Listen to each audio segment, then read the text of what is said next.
Hey guys, welcome to another video. Don't forget to subscribe and hit the notification bell to get notified when I post new videos.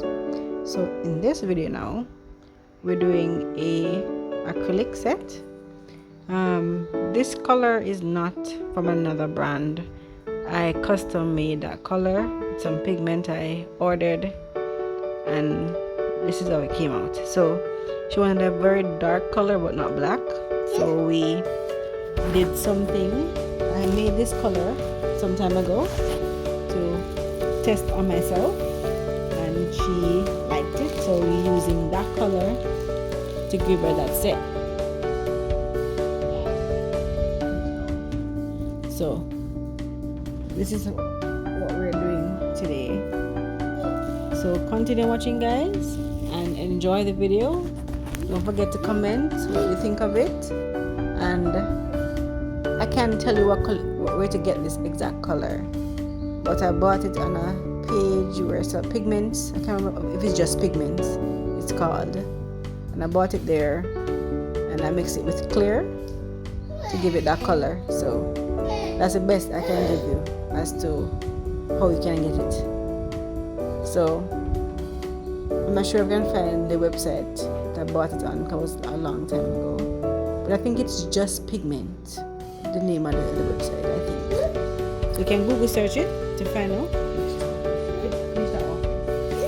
And then you'll see, just buy your pigments and anything that looks like cocoa color, stuff like that.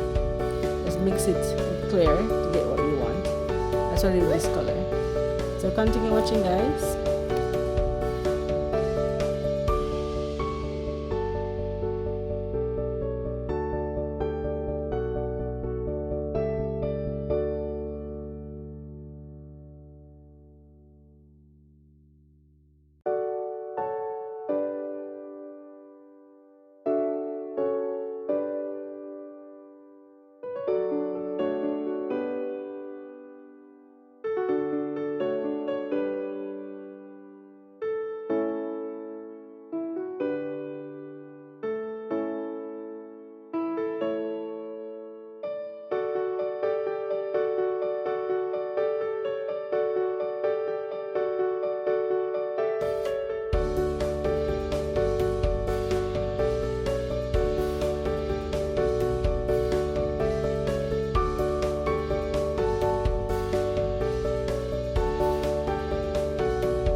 So this is a plain set guys, straight through application, filing and top coat.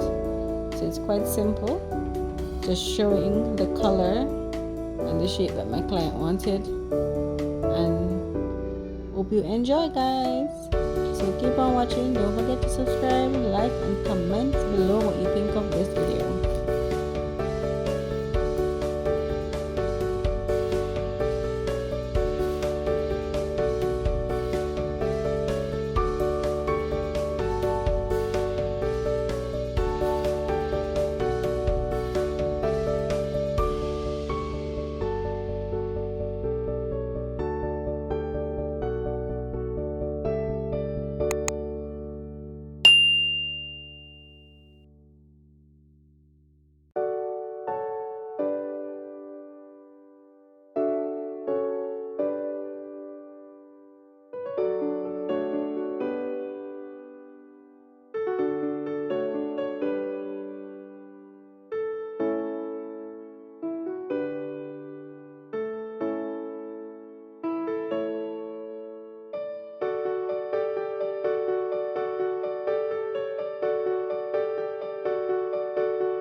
top coating now, guys. I've completed this set. So don't forget to like, subscribe, and to hit the notification bell. And I'll see you in the next video, guys. Bye.